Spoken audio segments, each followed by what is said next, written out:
Hello students, let's continue in the unit aldehyde, ketone and carboxylic acid.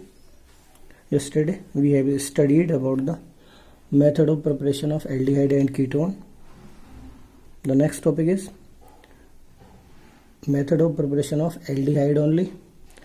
In this topic we have studied method of preparation of aldehyde from acyl chloride and nitrile and esters. So today we are going to discuss method of preparation of aldehyde from aromatic hydrocarbon. In this we take our toluene. On oxidation of it in alkaline KMnO4 it gives aldehyde. On further oxidation it turns towards the carboxylic acid. Yesterday I told you we want to stop this oxidation at aldehyde stage, so we used a suitable oxidizing agent. The first I am using chromyl chloride as a suitable oxidizing agent. This reaction is known as a name reaction, Itard reaction. Itard, you learn this reaction by a trick. E for egg, T for test, tard means chloride, chromyl chloride या chlorine. तो एक test of chlorine, जब भी हम बात करेंगे एक test of chlorine, तो वो क्या होगा, क्रोमाइल क्लोराइड टेस्ट होता है. तो उसी के बेस पे ये इटार्ड हो जाएगा. जैसे ही इटार्ड रिएक्शन आएगी, इटार्ड का मतलब है क्रोमाइल क्लोराइड के साथ जो रिएक्शन होगी वो इटार्ड रिएक्शन कहलाएगी. Toluene in the presence of CrO2Cl2, it is chromyl chloride with a solvent carbon disulfide. First give a intermediate that is called chromium complex. Actually हमें एल्डिहाइड बनाने के लिए यहाँ से दो हाइड्रोजन को रिप्लेस करना है, तो दो पर ये डायरेक्टली अटैच हो गया. एक ऑक्सीजन यहाँ आ गई, एक ऑक्सीजन यहाँ. इस ऑक्सीजन ने बॉन्ड बनाया और ये जो इधर गई उसने H को पकड़ लिया. तो ये क्रोमियम कॉम्प्लेक्स है. हाइड्रोलाइसिस पर ये डायरेक्ट देता है आपका एल्डिहाइड. ठीक है. सेकंड, इसी में हम एक और दूसरा ऑक्सीडाइजिंग एजेंट यूज करते हैं जो है क्रोमिक ऑक्साइड इन एसिटिक एनहाइड्राइड. टोलुइन की रिएक्शन CrO3 और एसिटिक एनहाइड्राइड यानी CH3CO2O की प्रेजेंस में कराते हैं. अगेन यहाँ पर भी दो हाइड्रोजन रिप्लेस होते हैं किससे, एसीटेट ग्रुप से. तो ये कॉम्प्लेक्स कहलाता है बेंजाइलिडीन या डाई, इसे जैम कह सकते हैं, एक ही पे लगे हुए हैं, जैम डाई एसीटेट या बेंजाइलिडीन डाई एसीटेट. हाइड्रोलाइसिस करा दो, सीधा क्या मिल जाता है, बेंजीन. इसके नेक्स्ट की बात कर रहे हैं. एरोमेटिक हाइड्रोकार्बन में side chain chlorination. Side chain chlorination हमेशा सनलाइट की प्रेजेंस में होता है. फ्री रेडिकल सब्स्टिट्यूशन मैकेनिज्म है. CH3Cl2H सबसे पहले एक हाइड्रोजन डिस्प्लेस हो गया, Cl लग जाएगा, लेकिन हमें कितने हाइड्रोजन हटाने, एटलीस्ट 2. तो यहाँ पर 2 बार कराना पड़ेगा और ये बन जाएगा CHCl2. इसका नाम आपको पता है, बेंजल है, ये बेंजल क्लोराइड. और अगेन हाइड्रोलाइसिस करा दो. इसका सेकंड स्टेप हर बार हाइड्रोलाइसिस से ही मिलता है और यहाँ पर Cl निकल जाएंगे और ये बन जाएगा CHO. नेक्स्ट वन, एक और नेम रिएक्शन है बाई गेटरमैन कोच. इस रिएक्शन के रिएजेंट भी यही इसी के साथ दिए हुए हैं. ये क्या लिखा है, CO और H. तो इसका मतलब बेंजीन की रिएक्शन कार्बन मोनोऑक्साइड की प्रेजेंस में HCl के साथ करा दो. AlCl3 यहाँ पर यूज हो जाएगा और सीधा ये CO ग्रुप लग जाएगा और बन जाएगा CHO. ठीक है. 6th मेथड आपने पहले पढ़ रखा है, रीमर-टीमन रिएक्शन. रीमन-टीमन रिएक्शन की बात कर लेते हैं. फिनोल की रिएक्शन होती है in the presence of chloroform with NaOH. दोनों मैंने एक साथ लिख दिए. आपको पता है क्या होगा, एक कॉम्प्लेक्स बनता है जिसमें ONA और यहाँ पर लगता है ये CHCl2 और बस।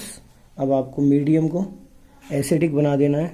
ये पहले एक बार NaOH भी रहेगा क्योंकि यहाँ OH लग जाएगा, तो इसे आप कॉम्प्लेक्स रहने दो ऐसे ही, क्योंकि ये कन्वर्ट होगा। एक स्टेप और आता है इसमें, CHCl2 की जगह CHOH का होल ट्वाइस आता है NaOH की वजह से। तो अब हम क्या करेंगे, यहाँ पर HCl यानी H प्लस की प्रेजेंस में रिएक्शन करा देंगे और ये हो जाएगा OH और यहाँ भी हो जाएगा CHO। तो ये थी method of preparation of aldehyde only. अब हम आगे जा रहे हैं और जो हमारे थर्ड टाइप है, method of preparation of ketone only. Ketone only में पहला मेथड आता है आपका किससे, फ्रॉम एसाइल क्लोराइड से। एसाइल क्लोराइड सबको पता है, acyl chloride CH3 C double bond OCl। Aldehyde बनाने के लिए हमने इसका रिडक्शन किया था, यहाँ H और यहाँ भी H, तो ऐसे में ये एल्डिहाइड बन गया था। लेकिन अगर मैं यहाँ एल्काइल ग्रुप लगा दूं, यानी कोई R CH3 C2H5 C3H7, तो it will convert into ketone. So for converting acyl chloride into ketone we react this with acyl chloride with di alkyl या ethyl cadmium. Di alkyl cadmium के साथ reaction करानी है। और di alkyl या di ethyl cadmium क्या होता है, C2H5 होल ट्वाइस CD, ये डाई इथाइल कैडमियम। अब ये क्या करेगा, एक ग्रुप यहाँ लगेगा और एक ग्रुप Cl को ले जाए, सॉरी 2 मॉलिक्यूल इसके लेंगे, तो दोनों यहाँ लग जाएंगे 2 मॉलिक्यूल पर और CDCl को ले जाएगा। तो ये बन जाएगा CH3 C double bond O और C2H5 यहाँ ट्वाइस और प्लस CDCl2। इससे हमें मिल गया 1 2 3 4 ब्यूटेनॉन, यानी एक कीटोन मिल गया। इसी तरह से अगर ये COCl यहाँ होता तब भी यही रिएक्शन होती। CH3 whole twice CD methyl cadmium हो सकता है, C2H5 CD इथाइल कैडमियम हो सकता है, C3H7 प्रोपाइल कैडमियम हो सकता है, वहाँ पे हट जाएगा सीधा और ये लग जाएगा CO और C2H5 और प्लस निकल जाएगा CDCl2। ये बन गया आपका CO और C2H5 है। अगर यहाँ CH3 लिया होता तो ये एसिटोफिनॉन बन जाता, और वैसे इसका नाम होगा 2 और 3 1 फिनाइल 1 2 3 प्रोपेनॉन। और यहाँ CH3 लिया होता तो ये बन जाता एसिटोफिनॉन। ठीक है, इसके बाद नेक्स्ट पे जा रहे हैं और नेक्स्ट मेथड है फ्रॉम नाइट्राइल्स। हमने एल्डिहाइड भी नाइट्राइल से बनाया था, लेकिन वो था रिडक्शन से, फ्रॉम नाइट्राइल्स। तो इस बार नाइट्राइल हमने लिया है CH3 C triple bond N यानी साइनाइड। अब इसका रिडक्शन कराएंगे, लेकिन यहाँ पर हाइड्रोजन की जगह अगर मैं एल्काइल ग्रुप लगाऊं तो सबसे बढ़िया एल्काइल ग्रुप डोनर होता है ग्रिग्नार्ड। तो from nitriles with Grignard. Grignard क्या है आपका, CH3 MgBr। ये कहीं भी अनसैचुरेशन पे ऐड होता है, ये यहाँ जाएगा और MgN पे आएगा। क्या बना, CH3 C CH3 double bond N MgBr। It is called Grignard adduct या एडिशन प्रोडक्ट। एडिशन प्रोडक्ट, ठीक है। अब इसका हाइड्रोलाइसिस करा दो। ग्रिग्नार्ड में हमेशा सेकेंड स्टेप हाइड्रोलाइसिस ही होता है। वाटर इसे तोड़ देगा और ये कन्वर्ट हो जाएगा CH3 C double bond O CH3 plus N निकल जाएगा अमोनिया के रूप में, और Mg हमेशा OH को ले लेगा और बन जाएगा MgOH Br। कीटोन का एक और बहुत बड़े मेथड है फ्रॉम बेंजीन या सब्स्टिट्यूटेड बेंजीन, और ये रिएक्शन कहलाती है फ्रीडल क्राफ्ट एसाइलेशन। तो अगर CH3 लेंगे तो सब्स्टिट्यूटेड बेंजीन, और खाली बेंजीन है तो ये बेंजीन, और रिएक्शन किससे करा दो, CH3 COCl एसाइलेशन के लिए AlCl3 एसाइल ग्रुप लग जाएगा, और एसाइल ग्रुप हमेशा एक कीटोन देता है जिसका नाम है एसीटोफिनोन। अब हम जा रहे हैं किस पर, physical properties of aldehyde and ketone. Physical property में सबसे पहले आती है फिजिकल स्टेट। फिजिकल स्टेट की बात करें तो एल्डिहाइड का पहला मेंबर जिसका नाम है मीथेनल, ये गैस है, पंजेंट स्मेल होती है। इसके अलावा सेकंड मेंबर यानी इथेनल, वो वोलेटाइल लिक्विड होता है। सेकंड मेंबर जो क्या है आपका इथेनल, वो क्या है, लिक्विड। और चूंकि 2 आगे कार्बन, और इसके आगे जब जाएंगे तो 3 कार्बन वाला एल्डिहाइड या सारे कीटोन, कहाँ तक, अप टू 11 कार्बन, सब क्या होते हैं, लिक्विड्स। तो याद रखना, एल्डिहाइड का फर्स्ट मेंबर गैस है, बाकी सारे कीटोन्स अप टू 11 कार्बन क्या होते हैं, लिक्विड्स, और बाकी एल्डिहाइड भी क्या होते हैं, लिक्विड्स।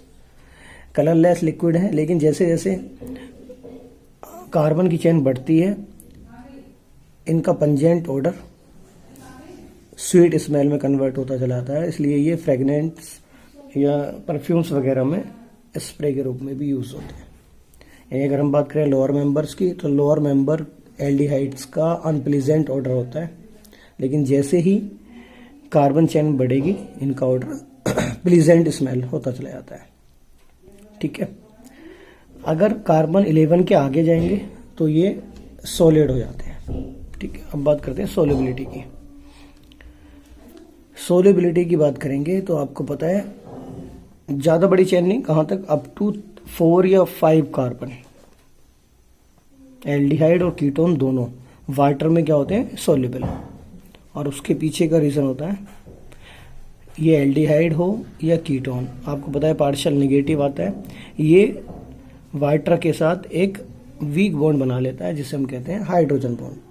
तो इस हाइड्रोजन बॉन्ड की वजह से एल्डिहाइड और कीटोन अप टू 4 या 5 कार्बन क्या होंगे, सोल्यूबल विद वाटर। और ये रीजन है कार्बोनिल ग्रुप और वाटर के बीच हाइड्रोजन बॉन्डिंग। लेकिन जैसे जैसे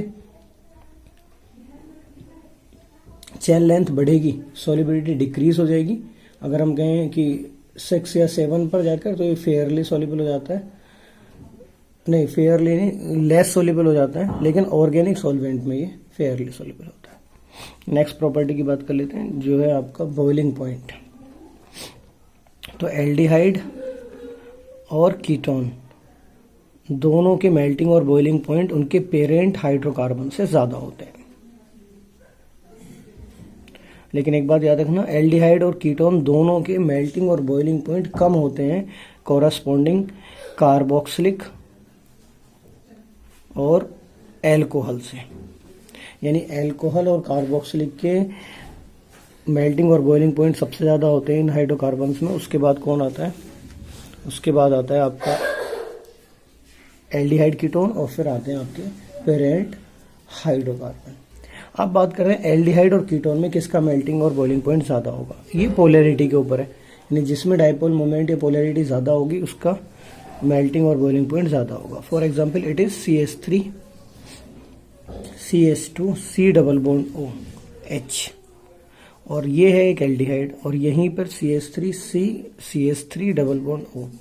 अगर आप देखोगे तो ये इधर की तरफ को शिफ्ट हो रहे हैं इलेक्ट्रॉन्स, यानी यहाँ पार्शियल नेगेटिव है, तो यहाँ ये डोनर है, यहाँ पर 2 डोनर हैं, जिसकी वजह से यहाँ ज़्यादा पोलैरिटी आती है। इसलिए मेल्टिंग और बॉइलिंग पॉइंट कीटोन के सेम नंबर ऑफ एल्डिहाइड से क्या होते हैं, ज़्यादा होते हैं। अब हम जा रहे हैं नेक्स्ट पर, जो है आपकी केमिकल प्रॉपर्टीज।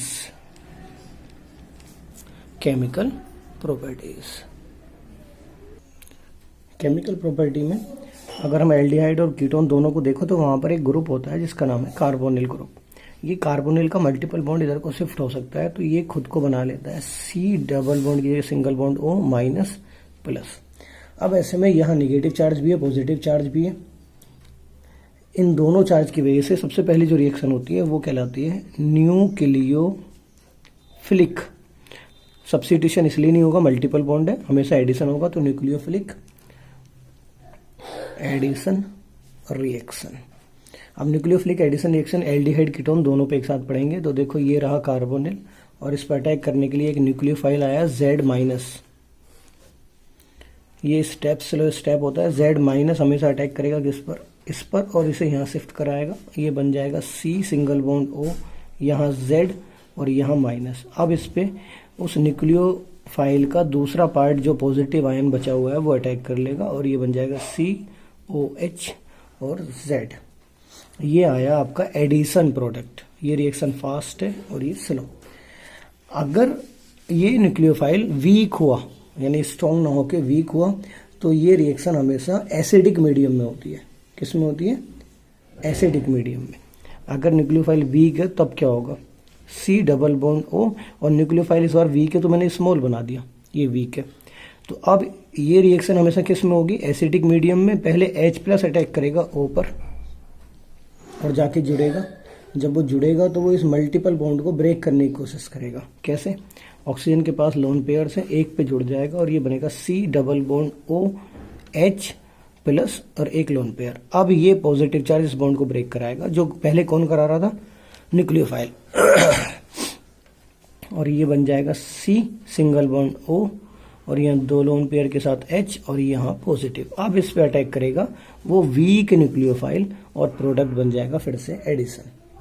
तो याद रखना, अगर वीक न्यूक्लियोफाइल है लाइक वाटर, अमोनिया, तो ये रिएक्शन हमेशा एसिडिक मीडियम में होती है। और स्ट्रॉन्ग न्यूक्लियोफाइल है लाइक CN-, OH-, तो ये हमेशा डायरेक्टली हो जाती है।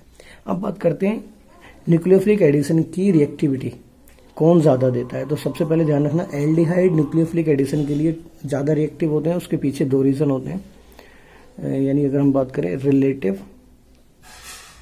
रिएक्टिविटी टुवर्ड्स किसकी तरफ? न्यूक्लियोफिलिक एडिशन की तरफ। फर्स्ट पहली रिएक्शन है आई इफेक्ट। आई इफेक्ट की बात करें तो देखो ये है एल्डिहाइड जिसमें दोनों हाइड्रोजन हो सकते हैं या दोनों कार्बन, एक कार्बन एक हाइड्रोजन हो सकता है। और ये है कीटोन जिसमें दोनों क्या है? कार्बन। अब न्यूक्लियोफिलिक एडिशन का मतलब है न्यूक्लियोफाइल आएगा, उसे क्या चाहिए? Positive charge. ये बॉन्ड इधर को टूटा तो ये नेगेटिव और यहाँ पॉजिटिव।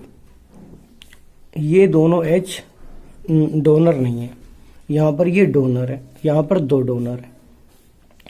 तो इस इलेक्ट्रॉन डेफिशिएंसी को ये कीटोन इन दोनों डोनर की हेल्प से यहाँ पर क्या कर देता है? फुलफिल कर देता है। यानी यहाँ पॉजिटिव चार्ज सबसे कम हो गया, यहाँ इससे ज़्यादा, और यहाँ सबसे ज़्यादा पॉजिटिव है। और न्यूक्लियोफाइल अटैक के लिए क्या चाहिए? Positive.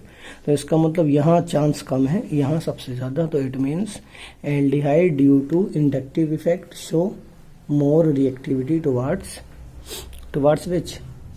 Nucleophilic addition reaction. Second one, steric factor. Steric means bulky group की बात कर लेते हैं। यहीं पे देख लो, यहाँ पर दो हाइड्रोजन ग्रुप है, बहुत छोटे छोटे हैं। यहाँ पर एक बल्की है, एक हाइड्रोजन है, यहाँ दोनों बल्की हैं। तो इसका मतलब ये है कि यहाँ कम स्टेरिक है, लेस स्टेरिक, और यहाँ मोर स्टेरिक है। तब भी ये सबसे ज़्यादा रिएक्टिव होगा और ये कम रिएक्टिव होगा। और कीटोन में भी अगर ये CH3 की जगह C2H5 हो गए तो वो और ज़्यादा स्टेरिक दिखाएगा, जिसकी वजह से वो वाला कीटोन और लेस रिएक्टिव हो जाएगा। किसके लिए? इस रिएक्शन के लिए। अब बात करते हैं, ये तो थे एलिफेटिक। अगर हम एरोमेटिक की बात करें, for example this one COCH3, ये एलिफेटिक एरोमेटिक है। या फिर ये बेंजीन CO और फिर से यहाँ भी बेंजीन, ये पूरा एरोमेटिक है। तो ऐसे में आपको पता है बेंजीन के साथ जब ये बनेगा तो वहाँ बल्की ग्रुप भी हैं और वो कई सारे फैक्टर्स की वजह से एलिफेटिक से भी क्या हो जाते हैं? लेस रिएक्टिव हो जाते हैं।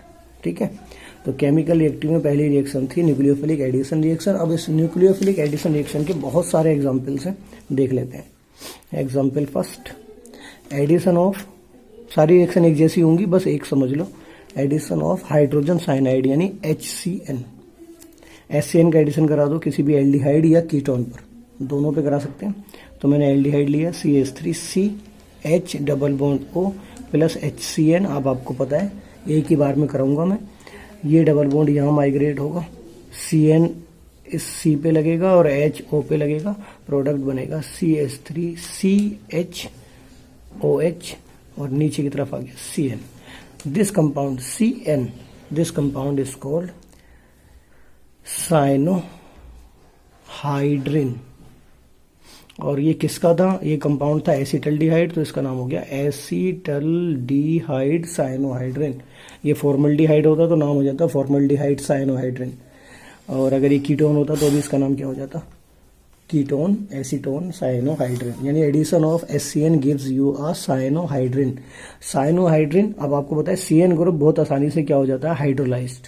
तो मैं इसे हाइड्रोलाइज करा रहा हूं और ये कन्वर्ट हो जाएगा CH3CHOH और नीचे CN अब कन्वर्ट हो गया COOH और it is called lactic acid. Important है, लैक्टिक एसिड बनाने के लिए आता है कि हाउ कैन यू प्रिपेयर्ड या convert aldehyde to lactic acid. तो it is a 2 step mechanism, आसानी से हो जाएगा। ठीक है, इसी तरह से अब दूसरा एडिशन देख लो। Addition of sodium bisulphite. Sodium bisulphite है NaHSO3। क्या होगा? इस बार कीटोन ले लेते हैं CH3 double bond O plus NaHSO3। अब ध्यान से देखो, इसमें Na पॉजिटिव होता है, HSO3 माइनस होता है, तो ये इस पर अटैक करा दो। क्या बन गया? CH3 CH3 और O। अब यहां पर क्या होता है? SO3 इस H को भी रिलीज करेगा, है तो ये HSO3 माइनस, इसने इसे भी हटा दिया तो ये बन गया SO3 माइनस माइनस। अब H चला गया O पर तो ये बचा OH और यहां जो लगा वो लगा ग्रुप SO3 माइनस, एक चार्ज खत्म हो गया। अब इस माइनस पे आ गया Na तो ये लग गया SO3 Na। इस तरह से एडिशन होता है। तो सोडियम बाइसल्फाइड इस तरह से प्रोडक्ट देता है। और ये कीटोन कौन सा कीटोन है? एसीटोन। तो एसीटोन के साथ क्या लग गया? सोडियम बाइसल्फाइड, तो इसका नाम हो गया एसीटोन सोडियम बाइसल्फाइड। इसी तरह से हम इस पे एडिशन करा सकते हैं ग्रिग्नार्ड का। ग्रिग्नार्ड है RMgX, R की जगह CH3 ले लो तो ये हो गया CH3CH double bond O plus CH3MgBr। अब देखो इसमें न्यूक्लियोफाइल यानी नेगेटिव, यहाँ पे ये पॉजिटिव होता है, ये नेगेटिव, ये नेगेटिव, ये इस पे चला गया और ये इस पे चला गया। एडिशन प्रोडक्ट बना CH3CH CH3OMgBr। और अब इसे वाटर दे दो तो ये टूट जाएगा और ये कन्वर्ट हो गया CH3CH CH3OH। यानी हमने इस 1 डिग्री को 2 डिग्री एल्कोहल में कन्वर्ट कर लिया, पहले भी पढ़ा था। ये था एडिशन ऑफ ग्रिग्नार्ड। ऐसे ही बहुत सारी रिएक्शंस हैं। एडिशन ऑफ एल्कोहल्स जिसमें क्या बनता है? एसीटल। फिर ऐसे ही कीटोन भी देता है। फिर सबसे इंपॉर्टेंट रिएक्शन आती है इसकी, addition of ammonia and derivatives. तो बस इसकी 2-3 प्रॉपर्टी और बची हैं, वो हम कल के लेक्चर में डिस्कस करेंगे। और फिर उसके बाद कल ही हम शुरू कर लेंगे इसका नेक्स्ट पार्ट, कार्बोक्सिलिक एसिड। और परसों यानी एक और लेक्चर के बाद ये कार्बोक्सिलिक भी खत्म हो जाएगा। Thank you for today.